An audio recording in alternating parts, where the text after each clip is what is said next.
सादर प्रणाम। मैं नीरजा चौधरी आपके अपने चैनल इन्फोनी कॉर्नर में आप सभी का स्वागत एवं अभिनंदन करती हूँ। हम जो सैंपल पेपर को पढ़ रहे हैं उसमें पढ़ेंगे आज सेक्शन डी को, और इसमें दो क्वेश्चन होंगे आपके, क्वेश्चन नंबर 29 और 29 और 30, और जिसमें आपके दो केस बेस्ड क्वेश्चंस होंगे। और इसमें आपको आंसर में क्वेश्चन में एक चॉइस मिलेगी, लेकिन एक ही क्वेश्चन में चॉइस मिलेगी और बाकी ये 4 नंबर का होगा, यानी कि सेक्शन डी टोटल 8 नंबर का होगा। तो यहाँ पर जो केस दिया हुआ है हम उसको देख लेते हैं। पहले इसमें लिखा है कि इन मेज the trade for the purple kernel capital P is dominant over the yellow kernel small p। ठीक है, यानी कि ये हमें पता चल रहा है इससे कि येलो जो कर्नेल है वो रिसेसिव है in comparison of purple kernel. Purple kernel जो है वो डोमिनेंट है। A plant with purple kernel is crossed with another plant with yellow kernel and the produce 2 offsprings with purple kernel and 2 offspring with yellow colonel's. Clear? पहले तो दिया है what is the genotype of the parental मेज plant. जो parental मेज plant है उसका genotype क्या है ये हमें बताना है। तो ये बताने से पहले देखिए एक चीज यहाँ पर नोटिस करने वाली है कि एक तो जो डोमिनेटिंग कैरेक्टर है वो ये हो गया, दूसरा यहाँ पर आपका क्या है, रिसेसिव कैरेक्टर हो गया। तीसरी चीज जो यहाँ पर है वो ये है कि 2 offspring with purple kernel मिल रहे हैं और 2 ऑफ स्प्रिंग मिल रहे हैं विद येलो कर्नेल। ठीक हो गया। तो अब इसमें हमें पहले तो ये बताना है what is the genotype of parental character. देखो अगर देखो यहाँ पर मान लो हमारे जो दोनों पेरेंट हैं वो जनरली हम क्या करते हैं, प्योर और रिसेसिव पेरेंट के बीच में यहाँ पर हम क्रॉस कराते हैं। ठीक हो गया, प्योर और रिसेसिव के, प्योर डोमिनेटिंग और प्योर रिसेसिव के बीच में क्रॉस जब हम कराते हैं तो हमें जितने भी ऑफ स्प्रिंग F1 जेनरेशन में मिलते हैं वो हमें हाइब्रिड मिलते हैं। तो वो ये कह रहा है कि जो यहाँ पर मिल रहे हैं, जो रिजल्ट आ रहा है वो 2 ऑफ स्प्रिंग पर्पल कर्नल है और 2 ऑफ स्प्रिंग येलो कर्नल के हैं। तो दैट मीन्स ये तो नहीं है, इनमें से एक जरूर क्या होगा, हाइब्रिड होगा। यानी कि एक पेरेंट रिसेसिव दिया ही है जैसा, और एक पेरेंट क्या होगा यहाँ पर जो हाइब्रिड टाइप का होगा। और जब इनके बीच में क्रॉसिंग कराई गई है, इनके बीच में क्रॉसिंग कराने पर हमें तब रिजल्ट ऐसा मिलेगा जिसमें हमें मिलेंगे P और P, P और P, और फिर इनके बीच में जब क्रॉसिंग होगी इसके और इसके बीच में तो यहाँ पर हमें मिलेंगे P और P। यानी कि यहाँ पर वो कैरेक्टर आएंगे जिसमें 2 ऑफ स्प्रिंग पर्पल, ये दोनों हमें कैसे मिलेंगे, पर्पल मिलेंगे, और ये 2 हमें कैसे मिलेंगे, येलो। तो पूछ रहा है पेरेंटल मेज का जो जीनोटाइप होगा वो कैसा होगा। तो पेरेंटल मेज का जीनोटाइप होगा ये और ये, इनके बीच में हमें क्रॉस कराना होगा। ठीक हो गया। तो पहला आपका ये हो गया, draw the Punnett square to depict the cross between the 2 offspring with the purple kernel. किसी भी पर्पल कर्नेल के साथ हमने यहाँ पर क्या करना है, एक पनेट स्क्वायर फॉर्म करना है। जो हम यहाँ पर Punnett square, draw the Punnett square with 2 offspring with purple kernel, purple kernel के साथ हमें करना है। तो यहाँ पर हम एक पनेट स्क्वायर बना लेते हैं। पनेट स्क्वायर बनाया हमने और यहाँ पर क्या आया, कैपिटल P स्मॉल p, एक तरफ मेल और एक तरफ फीमेल कैरेक्टर। कैपिटल P और स्मॉल p, इनके बीच में जब हमने क्रॉसिंग कराई है, क्रॉसिंग कराने के बाद हमारे पास कैरेक्टर आते हैं ये, यानी कि जो जेनरेशन आ रही है वो हमारे पास ऐसी आ रही है। ठीक है।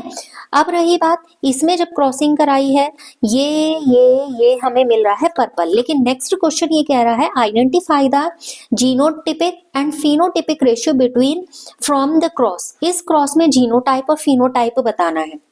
देखिए जीनोटाइप क्या होगा, जीनो टाइप रेशियो हमारा आ जाएगा कि हमें एक तो क्या मिल रहा है, प्योर पर्पल मिल रहा है यानी कि कैपिटल P मिल रहा है, हमें 2 कैसे मिल रहे हैं, हाइब्रिड मिल रहे हैं, और हमें एक कैसा मिल रहा है, यहाँ पर येलो मिल रहा है। तो जीनोटाइप रेशियो यहाँ पर क्या हो जाएगा, 1:2:3 1। अब रही बात फिनोटाइप रेशियो की, तो फिनोटाइप रेशियो क्या होगा? फिनोटाइप रेशियो हमारा हो जाएगा, फिनोटाइप मतलब जो कैरेक्टर मुझे दिखाई दे रहे हैं, तो ये कैरेक्टर भी yellow, sorry purple purple purple, तो हमें पर्पल कितने मिल रहे हैं? 3, और जो हमें एक मिल रहा है वो मिल रहा है येलो कर्नल।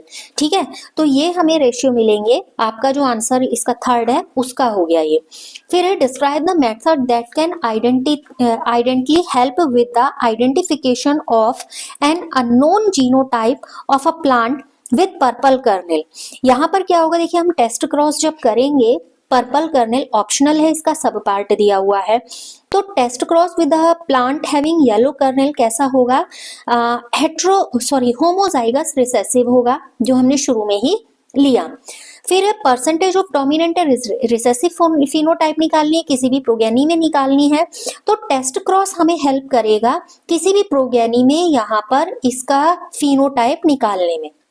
ठीक है, यानी कि जो उसका अननोन जीनोटाइप है, वो अननोन जीनोटाइप हम कैसे निकाल पाएंगे, उसके लिए हमें टेस्ट क्रॉस करना पड़ेगा। क्लियर हो गया? फिर 30th क्वेश्चन है इसका, जो केस स्टडी रिलेटेड है या केस बेस है। In the late 18th century smallpox was a wildly spreading disease causing the death of several affected individual in Britain.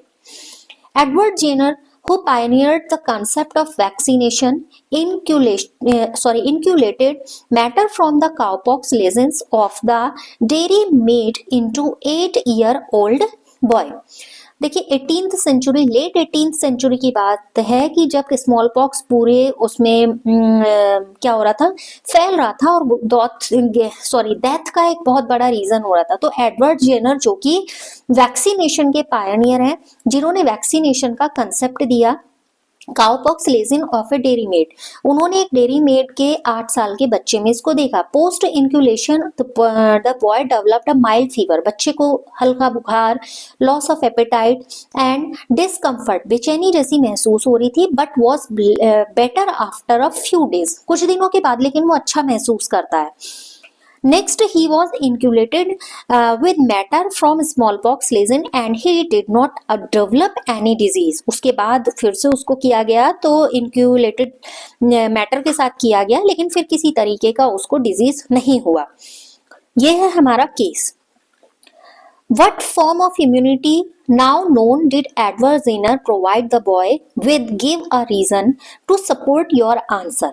देखिए हमारे जो होती हैं दो तरीके की इम्यूनिटी होती है, जानते हैं, एक एक्टिव इम्यूनिटी और एक पैसिव इम्यूनिटी।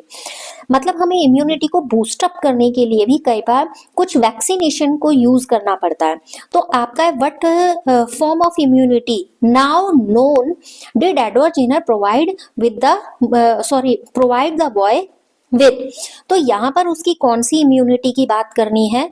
यहाँ पर होगी इसकी एक्टिव इम्यूनिटी, यानी कि सक्रिय प्रतिरक्षा जिसको हम बोलते हैं।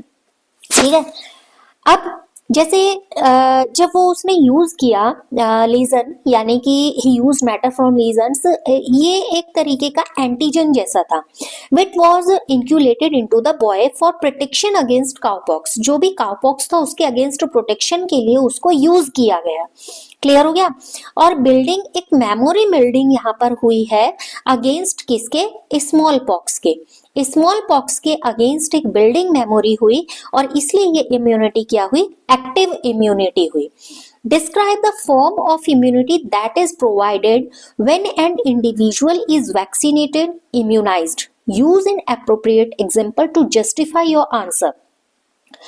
देखिए जो इम्यूनिटी बूस्टअप करने के लिए जो वैक्सीनेशन है, जो हमने कोविड-19 के दौरान भी देखा था, या जो पोलियो वैक्सीन है उसमें भी होता था, एक एंटीजन होता है, वो क्या किया जाता है? इंजेक्ट किया जाता है, और जो एंटीबॉडी के रिस्पॉन्स को, यानी कि एंटीबॉडी को मेमोराइज कराता है उसके रिस्पॉन्स के लिए, और उसके अगेंस्ट एंटीबॉडी क्या करती है? रेस्पॉन्स करती है। क्लियर हो गया? तो वैक्सीनेशन एक एक्टिव इम्यूनिटी प्रोवाइड करा रहा है। क्लियर? एक्टिव इम्यूनिटी को प्रोवाइड कराएगा। दूसरी बात क्या है, अगर एंटीजन प्रोटीन किसी भी पैथोजन के फॉर्म में या तो एक्टिव है या वो किसी तरीके से वीक है या बहुत कम एक्टिवेटेड फॉर्म में है, उसको बॉडी में इंट्रोड्यूस कराया जाता है। अब इसकी वजह से क्या होता है, जो एंटीबॉडी है वो रिस्पॉन्स इनिशिएट करना शुरू कर देती है। ठीक है, कई बार ऐसा नहीं, हर बार की जो वैक्सीनेशन हो रहा है वो एक्टिव इम्यूनिटी इंपोज कर रहा है, कई बार वो पैसिव इम्यूनिटी भी इंपोज करता है, यानी कि पैसिव इम्यूनिटी के लिए भी रिस्पॉन्सिबल होता है। अगर एंटीबॉडी प्रीफॉर्म्ड है या एंटीटॉक्सिन्स वहां पर इंजेक्टेड किए गए हैं किसी पर्सन में, तो वो पैसिव इम्यूनिटी को प्रोवाइड कराते हैं। जैसे मान लीजिए सांप ने काट लिया है, ठीक है, तो पेशेंट को एंटीबॉडीज के अगेंस्ट स्नेक वेनम का इंजेक्शन दिया जाता है, जिससे उसकी जो एंटीबॉडीज हैं वो एक्टिवेटेड हो सके उसके अगेंस्ट। क्लियर हो गया? तो ये दोनों तरीके का होता है, मतलब डिफर है किस केस के लिए वो कहां पर अप्लाई किया जाएगा। तो दोनों तरीके की इम्यूनिटी के लिए वैक्सीनेशन का यूज होता है ना। आपका दिया which form of immunisation does not generate a memory response. तो देखिए, जो पैसिव इम्यूनिटी होती है, पैसिव इम्यूनाइजेशन किसी भी तरीके का मेमोरी रिस्पॉन्स को यहाँ पर जेनरेट नहीं करता है। Give a response give a reason to support your answer. आपको आंसर के लिए एक रीजन देना है। देखिए, पैसिव इम्यूनाइजेशन जो होता है वो इंडिविजुअल को प्री इन्फॉर्म एंटीबॉडी की rather than the antigen itself यहाँ पर इंपोज कराया जाता है। ठीक है, अब प्री इन्फॉर्म एंटीबॉडीज की तुलना में एंटीजन की तुलना में एंटीबॉडी को यहाँ पर इंपोज कराया जा रहा है, जो कि उसके मेमोरी रिस्पॉन्स के लिए जिम्मेदार होता है, और उसको जिम्मेदारी के साथ साथ ये बताता है कि जो भी एंटीजन यहाँ पर आया है उसके अगेंस्ट उसको कैसे डेवलप होना है। तो passive immunisation involve injecting an individual with a preformed antibodies rather than the antigen. Okay, तो ये हमें ध्यान रखना है पैसिव मेमोरी में rather than the antigen itself, ये जो इम्यूनिटी को बूस्ट अप करता है, जो कि रिस्पॉन्सिबल होता है मेमोरी रिस्पॉन्स के जेनरेशन के लिए। तो ये दो केस बेस्ड हमारे क्वेश्चन थे। नेक्स्ट हमारा लास्ट सेक्शन होगा 31 से लेकर सेक्शन ई, उसके बारे में पढ़ेंगे। फिलहाल आज के वीडियो में इतना ही, लगातार साथ बने रहिएगा। इन्हीं अपेक्षाओं के साथ आप सभी का बहुत बहुत धन्यवाद।